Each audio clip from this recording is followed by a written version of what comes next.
మీరు కూడా ఇలాంటి స్పైసీ ఎగ్ రైస్ని 5 మినిట్స్లో ఎలా చేయాలో చూసేద్దానండి. పొయ్యి మీద అయితే బండి పెట్టుకుని దాంట్లో 2 గంటలు నూనె పోసేసుకుందాం.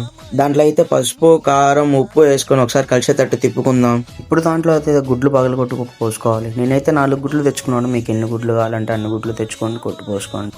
వెంటనే తిప్పకుండా దాన్ని కాసేపు ఉడికించి ఇలా పొరట్లాగా వచ్చిన తర్వాత దాన్ని అయితే ప్లేట్లోకి అయితే తీసేసుకుందాం.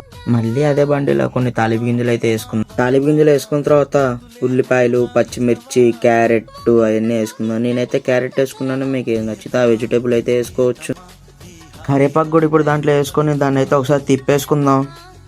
దాంట్లో అయితే ఇప్పుడు మనకి సరిపోయేంత రైస్ వేసుకొని ఉప్పు వేసుకొని ఒకసారి అయితే తిప్పేసుకుందాం. ఇప్పుడైతే దాంట్లో కారం, గరం మసాలా, చికెన్ మసాలా ఇవన్నీ వేసుకొని ఒకసారి బాగా కలిసేటట్టు తిప్పుకుందాం. మసాలా అంతా రైస్ కి పట్టిన తర్వాత మనం తీసి పెట్టుకున్న గుడ్ని అయితే దాంట్లో అయితే పోసేసుకుందాం. ఎగ్ మొత్తం దాంట్లో వేసుకున్న తర్వాత రైస్, ఎగ్ బాగా కలిసేటట్టు అయితే ఒకసారి బాగా తిప్పుకుందాం.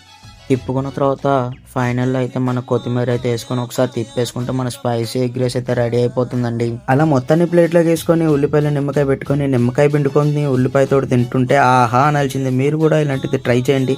వీడియో నచ్చితే లైక్ చేసి సబ్స్క్రైబ్ చేసుకోండి.